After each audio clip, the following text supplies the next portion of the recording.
evening and welcome to tonight's Undaunted, bringing into the news untold stories. I am Thabita Alcor. Let's begin.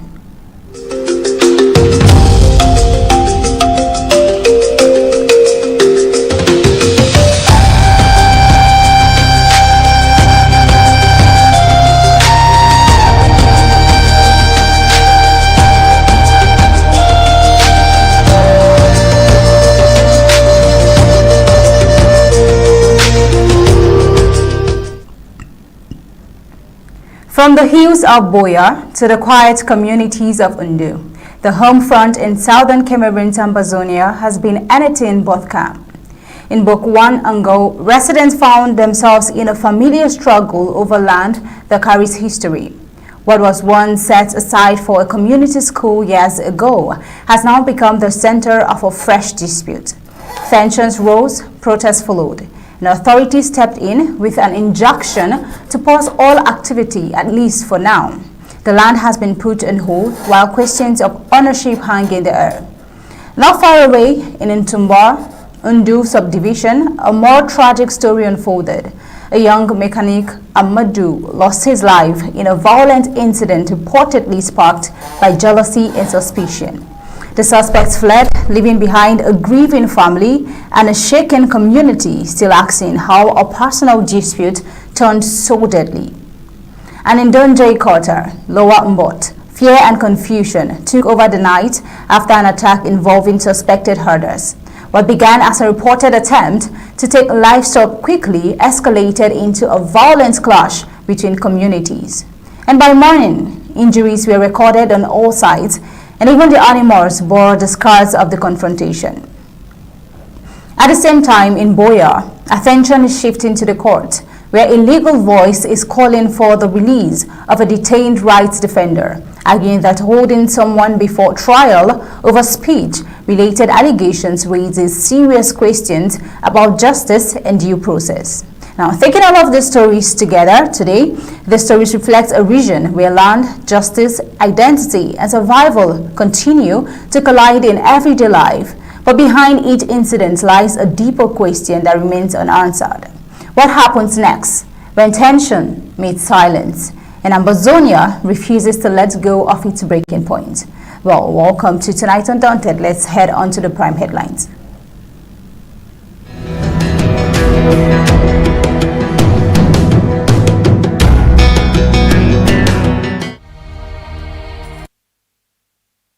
Bokwoango community secures injunction on disputed school land in Buea. Tonight, to take a look at mechanic killed in Ntumbaw as suspect flees, community demands justice.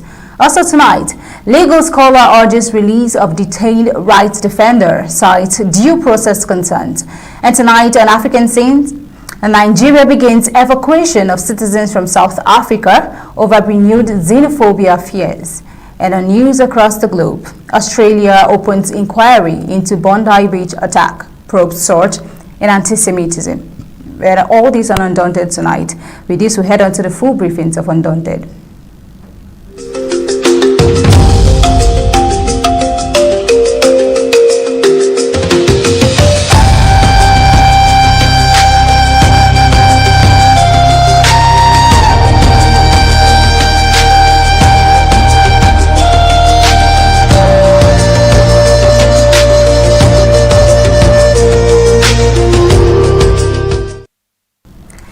Tension gripped Dunje quarter in Lower Mbot late night after an attack involving suspected Mbororo Fulani herders left several residents injured and families shaken. Residents say the attackers entered the community armed with guns and machetes, sparking panic as people fled for safety.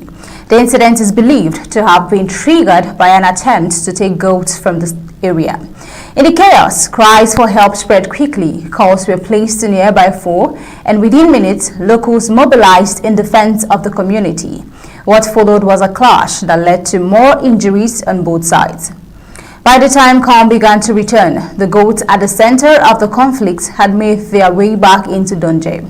But the sight was distressing. Many of the animals bore deep machete wounds, a reflection of the violence that had unfolded. For residents, the night has left more than physical scars.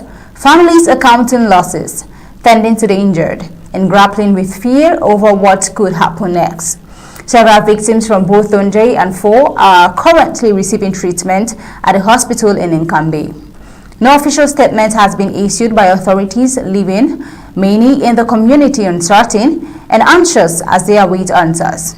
Now we'll see that the incident adds to growing concerns over security and recurring tensions in southern Cameroon and Mbeseha, where communities continue to navigate fragile peace and unresolved conflict. Well, tonight with me on the show is our legal mind, Barrister Mbeseha, who will be giving us in-depth analysis and his thought to this report as they unfold gradually. Barrister Mbeseha, good evening, sir, and good to have you once again. Thank you for having me at the beginning of the week. Thank you so much. Barrister Mbeseha, what does this incident in Dunje reveal about the recurring tensions between local communities and Fulani herders? And what urgent steps do you think are needed to be taken? Should the people take action to defend themselves, or because when you look at the government, it doesn't seem like there's help coming from anywhere. So what do you think about this? Well, the question is, what action should people take to defend themselves? That's the bottom line. A few days until today, we have been talking about the Fulani cattle raiders and ordinary people. Ordinary people in that sense include people who have only goats and pigs and chickens. But today, if the thing has transitioned from Fulani cattle raiders to people who raid just goats, where they attempt to take their goats, the goats come back, a good number of them permanently wounded. If violence has descended on animals, of course we have not forgotten the people in the hospital, but if the violence has transitioned to animals, it is the same thing everywhere. And so the central question, as you just said, which was in your statement, till now we've heard no statement from the administration. Nobody is saying anything. The DA is not saying anything. The police, the gendarmes, and the B are saying nothing. And therefore, where do we find ourselves in this type of society which has virtually become violent? Even mosquitoes can bite you. You can't kill them. Anything can happen to anybody, even to your own animals. And so that's where we find ourselves. And remember that we're at war. This war started in 2017, and so on and so forth. The military went to some communities, and their first victims were not human beings. The first victims of the war were animals. They killed the pigs and ate. They killed all the goats and ate. They ate all the chicken they could find around. And so if the violence cannot spare animals, then we must be careful where we are heading to. If the violence cannot spare our domestic animals, even the wild ones, therefore we are in for a long run. What should a citizen do? A citizen of Mbeseha must learn to live. They have to survive all this, because they do not bring disorder to us. No community will live in perpetual disorder, including killing their own animals without permission, including butchering them in their houses without remorse. And so what should the ordinary man do, as with us again? You have to be careful, and if need be, defend yourself. So these people defended themselves, they found themselves in the hospital, but you have to defend yourself, you have to live. If there's nobody you can turn to, there's no gendarme you can turn to, there's no so-called DO or anybody, defend yourself in the best way that you can find. That's the only advice I can give to people around there. Over to you. Thank you very much, Barrister Mbeseha. As you stated, the first victim of this is animals, and then if animals are bearing the brunt of this, how about people? But then, as Barrister Mbeseha has just stated, defend yourself. That's the best advice we could actually get. But then, Barrister Mbeseha, let's move right over to this report. Residents of Bokwoango in Buea have moved to halt construction on a disputed parcel of land believed to belong to the community, following growing tensions over its ownership. An injunction order issued by the divisional officer for Buea, Abba Abdulrahman, on May 4th has suspended all activities on the site. The decision followed a protest staged earlier in the day by members of the community. Local sources say the land in question was originally located by the Bokwoango community in 1961 for the establishment of government primary school. Community members argue that any current development on the land must respect its historical ownership and intended public use. The dispute underscores broader concerns within the area over land rights, community heritage, and administrative control, issues that remain sensitive in Ambazonia. Authorities have not announced further measures, but the injunction is expected to remain in place pending clarification of ownership and resolution of the dispute. Now, Barrister Mbeseha, you're a legal practitioner. So considering the case in this community, the claim that this land was allocated for public use in 1961, so to you, what legal standing does the injunction carry, and what are the likely next steps in resolving this dispute? I mean, this is a historical one. What do you have to say about that? Well, it's not even a legal issue. It's something community issue. What do you really mean? You allocated this piece of land in 1961 for a school. The school is for who? School is for the poor. There's no school for the rich, there's no school for the poor. And that's just symbolic, because that particular piece of land, like other pieces of land that we find, we will have divisional, we will have hospitals, we will have other schools. Were not bought. The places were allocated for the use of for schools, for hospitals, or other services that will benefit the entire community. But the question now, which is not yet answered, is how did these people find themselves building there? Who allocated it to them? This looks like a small problem, talking about Bokwoango, but it's a very big problem, most particularly in the whole area they call Buea. Because land is sensitive, land is useful. People do this sometimes with the complicity of government. Because you find that guy building a house, and whoever is building the house, somebody has protected them. It is properly done. Building that house, those houses, their plans have been approved by some administration and taken some money. So where shall we go? This, just as I said, is the tip of the iceberg. If you go to know Buea very, very well, there's a place called the University of Buea. A lot of recruited for the University of Buea. Today, they have chiseled out part of it and sold out to people to build their private homes. If you go to Buea again, next to Buea is what they call the Bulu Center for the Blind. That was a public utility spot that was meant to train the blind in different things. They had a large chunk to read out to private with the consent or the complicity of the government. And so that is a bigger question, it's not a question of legality. Who would refuse a land being used for a school? As I said, the school, if it exists there, is going to be for everybody. It is not a school, if it is a health center, if it is a hospital, if it is anything, it will meant to serve the community. And therefore, community is above your private interest. And if you go to investigate further, you might find that somewhere, might be someone has gone down the road and obtained a land certificate over that place. That place was assigned for a school for public education, was reserved for use for public. And so, if they had a land certificate there, the certificate will have the complicity of the administration. And so, you see how complex it is. You might put an injunction there. But the bottom line is, take away the school. The next day, for example, that piece of land where the governor's office is, where those offices, it belonged to someone who was somebody's farm. There was somebody's house there. If today that guy who owned that farm there, or who owned the fence, came and say, well, this house is standing, this building called the governor's office, or sous-prefect's office, or the gendarme brigade is standing in my fence. What will you do? So it is just a tip of the iceberg of the disorder that has descended on the community.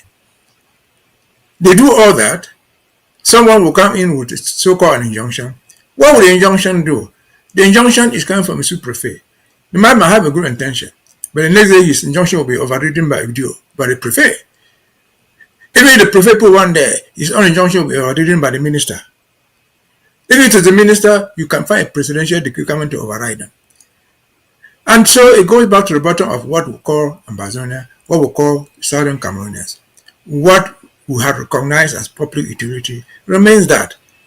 And so this centralized set of things that somebody comes from somewhere, they decide who owns a piece of land by giving you a land certificate. They decide who owns a piece of land by giving you some titles over it. Above all, if you go by extension, You do that, they will create a quarter for you and make you chief. And gazette you. And the thing goes on and on, you cannot get to the end. But the bottom line is, again, going back to Ambazonia, we have never signed up to all this. As we said earlier, all the schools that we have today in Ambazonia, the best schools that we have, Bale, Sacred Heart, Sase, Okoyom, all those lands were assigned to them. There were people's fences given for schools, the schools everybody goes to. Those people might have given those lands, their children not even go to the schools. And so by extension, we have learned to have community utilization of our land. We have learned how we could allocate land. Land is meant, you don't eat land. Land is only useful when it is put into proper use for the community or for yourself. And so again, what is happening in Bokwoango, I know Bokwoango so well, is just the tip of the iceberg of what's going on in Buea. And maybe the same thing going on in places like Bamenda, where land is more sensitive, land has become more valuable. A square meter of land in Bamenda or in Buea might be 10,000 francs, whereas that one in somewhere in Indu or somewhere in the bushes acquire will not be worth even 500 francs. And so who are those doing all these things? They cannot do these things alone. They do it with the complicity of the administration, with the complicity of the government, with the complicity of Mr. President Paul Biya. You don't see Paul Biya there, but each of those deals sitting there enjoys a presidential decree from him. They enjoy a right given to them, which they call themselves shape the tear, and they do all those sort of things. Again, this is not what we sign up to. It shall not exist. We shall put an end to such nonsense at the appropriate time. Over to you. Thank you very much, Barrister Mbeseha. Now let's move right ahead over to this report coming in from Ntumbaw. A family in Ntumbaw is mourning after a young mechanic identified as Amadu was killed in a violent attack on Thursday night. Preliminary information indicates that Amadu was struck with a heavy object by a colleague, Awolu, following allegations that the victim was involved in an affair with the suspect's wife. The attack has left the community in shock, with residents expressing anger over the incident and concern about the absence of swift police action. Awolu is currently on the run. Calls for justice have intensified also, with community voices urging authorities to locate and arrest the suspect as well as ensure transparency in handling the case. Authorities have yet to issue an official statement on the incident. Barrister Mbeseha, this is a fatal situation right here. Given the alleged motive and the suspect is currently now on the run, what does this case in Ntumbaw reveal about how quickly personal dispute can escalate into fatal violence? I mean, a man has just lost his life because of a supposed alleged claim. Yes, contrary to what I said in the first segment, this is violence perpetrated by a private individual against another one. Even if we are in Ambazonia, we shall have police, we shall have gendarmes, but we shall not have police and gendarmes to police your homes. You see, you must take yourself out of these personal dangers. If you have to go on following people's wives, you know the risk. If you have to go on follow people's husbands, you know the risk. This idea of man or woman, in our own community, we don't share women. Women don't like to share husbands. And so, when you live in a community, you have to respect yourself. This man is on the run. Sooner or later, he'll be caught. This other man is dead. But what is he dying for? If the story is true, that he was following somebody's wife, well, you're not dead. You're not going to come back to follow that woman. And you've left that woman maybe with your own wife and your own family. So what sense does it make? If you get into an adult age, man or woman, and you decide to get married, so be it. Keep to your family. Keep to your wife. Keep to your husband. That is the best way. I cannot guarantee you, I cannot pretend here that come Ambazonia will go to police every domestic house to see who is sleeping with another man's wife or to see who is sleeping with another man's husband.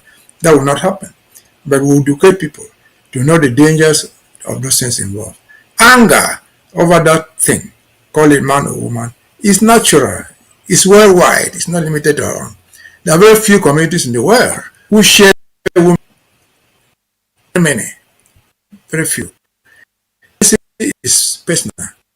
And so anger becomes personal when somebody finds you sleeping with her husband or sleeping with his wife. And so take care of yourself first before you blame the future Ambazonian government for coming to take care of you. They will deploy policemen if we were in Ambazonia to look for you. But it costs money to deploy 10, 5, 6 policemen to hunt you down. That's community money being wasted for something that should have been avoided. And so, dear people of Ambazonia, we must live by the morals that make society. But come to issues. If something happens like that, it becomes the responsibility of the police, the gendarme, whoever is in charge of security, perpetuated to book. Let them come, testify what happened, and then let the chips fall where they belong. But that policing is expensive. And you can reduce that expense by just being careful. It's not a question of somebody stealing an enormous goat or cutting down an enormous plant, a bunch of plantain, which is all bad. It is a question of voluntarily going to sleep with a woman or voluntarily going to take an enormous husband, which can be avoided. Over to you. It is a consequence of the violence we can see people do personalize. But then now let's move right ahead over to this report. A Cameroonian legal scholar has called for the immediate release of human rights defender Saleh Ndib, arguing that her continued pre-trial detention over speech-related allegations violates constitutional guarantees and risks weaponizing criminal law against free expression. In a formal advocacy statement, Prof. Dr. Simon Young condemned the decision to hold Ndib in custody on charges of defamation, insult, and threat, warning that the move amounts to preemptive punishment before a court has ruled on the case. Ndib has been detained in Buea following a complaint stemming from a dispute with a senior member of the Cameroon Bar. Her arrest has fueled debate over the limit of free speech and the proportionality of criminal sanctions for alleged non-violent offenses. Young said the detention undermines the presumption of innocence, a principle entrenched in French Cameroon's constitution. An accused person should remain free until proven guilty, particularly in cases involving non-violent offenses, he said. Holding a suspect in custody for defamation and insult offenses yet to be proven in court undermines the sacred constitutional pillar, the statement read. The scholar noted that under the 2016 Penal Code, defamation and related offenses are classified as misdemeanors, typically punishable by fines or short prison terms. He also added that international legal standards increasingly discourage custodial detention for speech-related offenses unless there is a clear threat to public safety. A threshold, he said, has not been demonstrated in Ndib's case. Young also questioned the evidentiary basis for detention, saying reliance on social media screenshots and unverified claims may not meet the legal threshold to justify remand. Without a public trial to test such evidence, he warned the detention risks appearing punitive rather than procedural. The statement raised further concerns over Ndib's right to liberty, noting that she reportedly has a fixed residence and poses no flight risks. Young urged judicial authorities in Buea and the Cameroon Bar Association to prioritize her release and ensure due process is respected. Justice is not served by the preemptive incarceration of citizens for speech-related disputes, he said, calling for a fair, transparent trial where the presumption of innocence is upheld. Now we see that French Cameroon authorities have not publicly responded to the latest calls for her release. Now, this is a report we are having right here, Barrister Mbeseha. What do we call this action of colonial French Cameroon's government? Is it right for someone to be kept in detention before trial for a speech-related offense? And how does the law balance that with the rights to be presumed innocent? Barrister Mbeseha, your legal mind, so let's have your thoughts on that. No, I think what is going on there's nothing to talk about law there. If there's anything you want to talk about law, it is manifest illegality. Absolutely illegal. Because under the common law that I know, every single offense is bailable. In other words, any offense that you commit, you can be bailed, except in very exceptional circumstances where the charge for which you have been brought to trial would entail death sentence. Otherwise, no other offense is bailable. Especially in this type of cases where the individual accused of doing something wrong is identifiable, you know where the person stays, she has a residence, she has an address, She can be reached. She came there by herself. They probably sent what they call convocation to her, and she walked into that place with her 2 legs. And then they would detain her, and then continue to detain her. It is no longer justice. It is justice personalized. It depends upon who has laid a complaint against you. Because that woman, if the story is true, because she has offended somebody who is powerful, that powerful guy can use the authority to tell his friend, his brother, his cousin, his associate, who is a policeman or who is a state council, lock her up. Lock her up. And what does lock her up remain in Cameroon? Lock her up is a very bad thing for men. It is worse for women. But who knows? Who can assure us that that woman will go back free when she is not raped? And so it is totally wrong. Even if the offense is whatever, she's supposed to be bailed. You can increase the amount of, what's bail? It's just posting bail to guarantee that you will come back the day of the case. Or if you go down the fine line, going forward, that woman will never be charged to court for anything. So it's just trying to put pressure, illegal pressure on people doing what they are doing. The lawyer has done the right thing. But do you expect anything to come out of it? No. She's just been held there in Buea there. There are thousands and thousands of people in Yaoundé, especially in relation to this Ambazonian crisis, who have been locked up there. The international community, the international organizations have called for their release. They have never been released. So you are doing this thing in a system that is permanently lawless. You don't respect even the own laws. What I've just said here, that offenses available under the Criminal Procedure Act in Cameroon, they are violating their own laws. Not to talk about international convention, no, they are violating their own laws. And they violate their laws with impunity.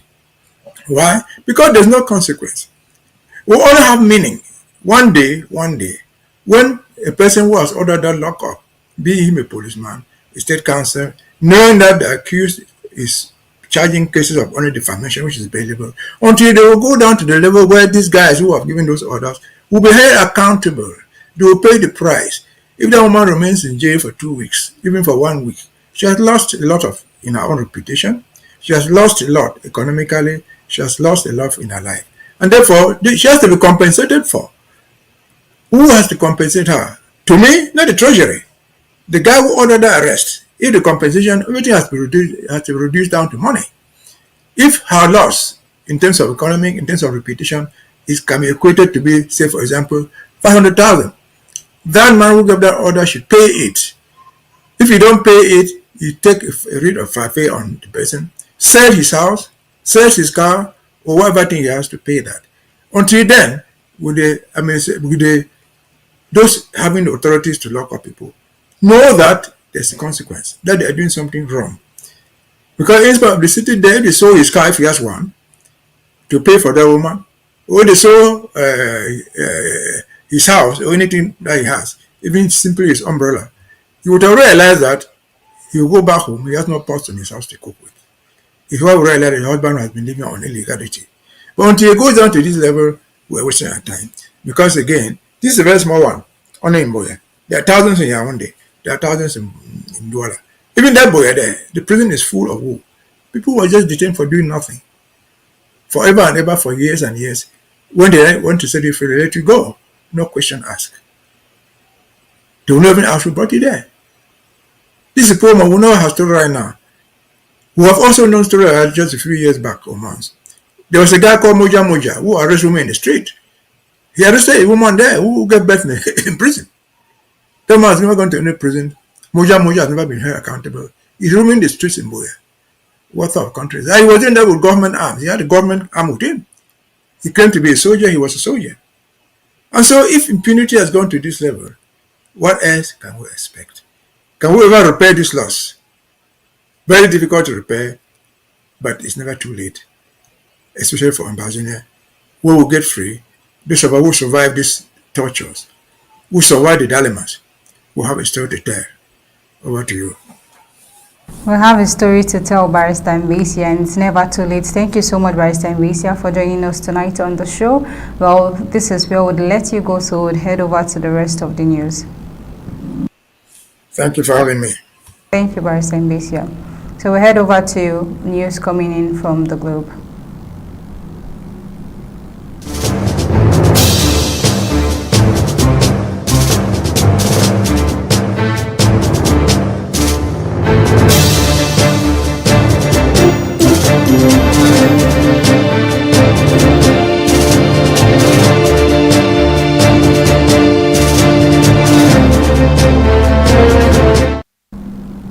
Let's see what's trending in Africa. Nigeria has commenced plans to evacuate at least 130 of its citizens from South Africa following renewed fears of xenophobic violence as tensions rise in parts of the country, particularly in Durban, KwaZulu-Natal.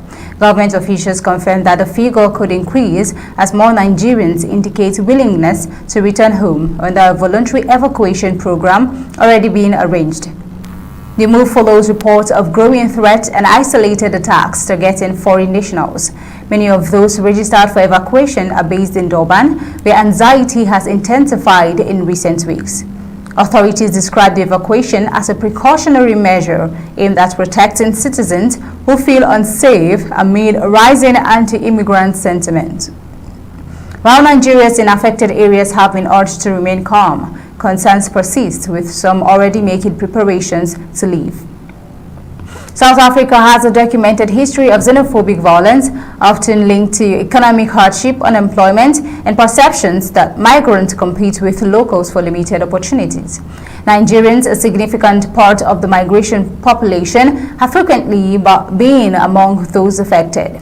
Previous waves of violence, including major outbreaks in 2008, 2015, and 2019, strained diplomatic relations between Nigeria and South Africa. Despite repeated assurances by South African authorities to protect all residents, the latest development underscore lingering tensions and the continued vulnerability of migrant communities. Now, also tonight, Morocco's King Mohammed XIV has appointed his son, Crown Prince Moulay El Hassan, to a senior coordinating position within the country's armed forces, according to an official statement from the royal court. The 22-year-old prince will serve as a coordinator of the offices and services of the General Staff of the Royal Armed Forces, a role considered central to Morocco's military command structure. The appointment forms part of efforts to reinforce institutional continuity within the armed forces. The king, who is also the chief of the military general staff, retains overall command authority. The move mirrors a precedent set in 1985 when the late Hassan II appointed Mohammed, then crown prince, to a similar position, providing early exposure to military leadership and strategic decision-making. Crown Prince Moulay El Hassan has in recent years taken on an expanding portfolio of official duties representing Morocco at major national and international engagement. Now we'll see that the new role marks a significant step in his preparation for future leadership responsibilities within the monarchy. Now let's move over to reports coming in across the globe.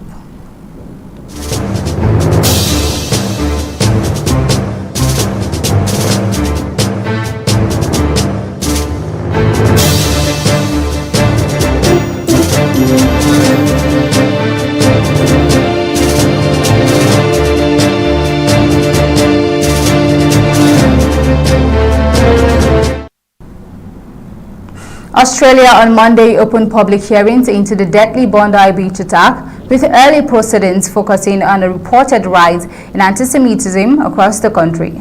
The national inquiry, set up as a royal commission, is examining the December shooting at a Jewish Hanukkah celebration in Sydney that left 15 people dead. The incident intensified calls for stricter gun control measures and stronger action against hate-driven violence. The first phase of hearings is centered on the scale and nature of anti-Semitism in Australia. Virginia Bell, the retired judge leading the commission, said the recent increase in anti-Semitic incidents reflects a broader trend seen across Western countries linked to tensions in the Middle East. Members of Australia's Jewish community told the inquiry they have experienced growing hostility and fear, particularly since the outbreak of the Gaza conflict in October. Several witnesses described a deteriorating sense of safety in public spaces and within their communities. A Holocaust survivor who migrated to Australia decades ago warned that current development echo patterns of discrimination seen in the past, raising concerns among older generations. Families affected by the Bondi attack also gave evidence describing how the incident and subsequent rise in anti-Semitism have disrupted their daily lives. One victim's relative said concerns over safety now influence routine decisions, including where children can go and how openly they can express their identity. Witnesses recounted incidents of verbal abuse in public places, including confrontations linked to visible expressions of Jewish identity. Some families said they were considering relocating abroad due to safety concerns. Also, education leaders also raised alarm over increased security measures in Jewish schools. Administrators reported conducting emergency drills and maintaining heightened security presence, reflecting fears of potential attacks. Religious leaders told the inquiry that Jewish Australians are increasingly being blamed for actions of the Israeli government, contributing to heightened tensions and social division. The Commission last week released an interim report containing 14 recommendations, including calls for enhanced security at Jewish public events and reforms in counter-terrorism and gun control policies. A second round of hearings later in May will examine the event leading up to the Bondi Beach attack and assess systemic failures identified in the interim findings. The Royal Commission is expected to deliver its final report on December 14th, marking 1 year since the attack. Now, let's take a look at this report coming in from Germany. In Germany on Monday sought to ease concerns over a potential rift with the United States following Washington's decision to reduce its military presence in the country. The German Defense Ministry said there had been no final decision to cancel a U.S. plan to deploy a battalion equipped with long-range Tomahawk missiles to Germany, clarifying earlier speculation that the move had been scrapped. The missile deployment plan was developed under the administration of former President Joe Biden as part of broader effort to strengthen NATO's deterrence posture in Europe. The clarification follows last week's announcement by the United States that it would withdraw about 5,000 troops from Germany, a move widely interpreted as a signaling shift in Washington's military commitment in Europe. German officials indicated that discussions on the missile deployment remain ongoing, noting that European allies are also advancing plans to acquire similar weapon systems to reinforce regional defense capabilities. Now we'll see that Chancellor Friedrich Merz also downplayed suggestions over a diplomatic fallout, despite recent differences with Washington over U.S. military planning related to Iran. Speaking in a televised interview, Merz acknowledged policy differences between Berlin and Washington, but reaffirmed the strategic importance of the transatlantic partnership. The United States maintains tens of thousands of troops in Germany, a key hub for NATO operations, and any reduction is closely watched amid ongoing security concerns in Europe. Now, this is all the report we have today, and with that, we've come to the end of Undaunted, bringing into the news untold stories. But before we go, a recap of the major headlines.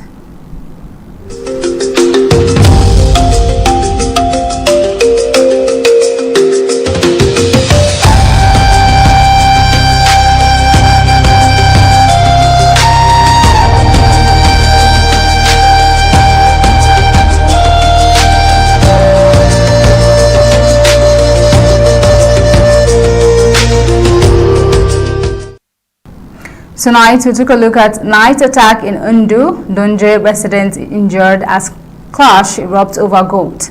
Bokwoango community secures injunction on disputed school land in Buea. Also tonight, mechanic killed in Ntumbaw as suspects flees. Community demands justice. Tonight we saw legal scholar urges release of detained rights defender, cites due process concerns.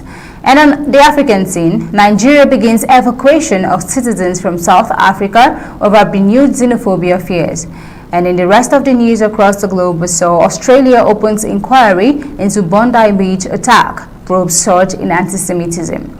And that is all on Undaunted tonight, bringing into the news untold stories. On behalf of the entire Undaunted newsroom, we say thank you for joining. We leave you with ABC Amba TV images. Good night and God bless you.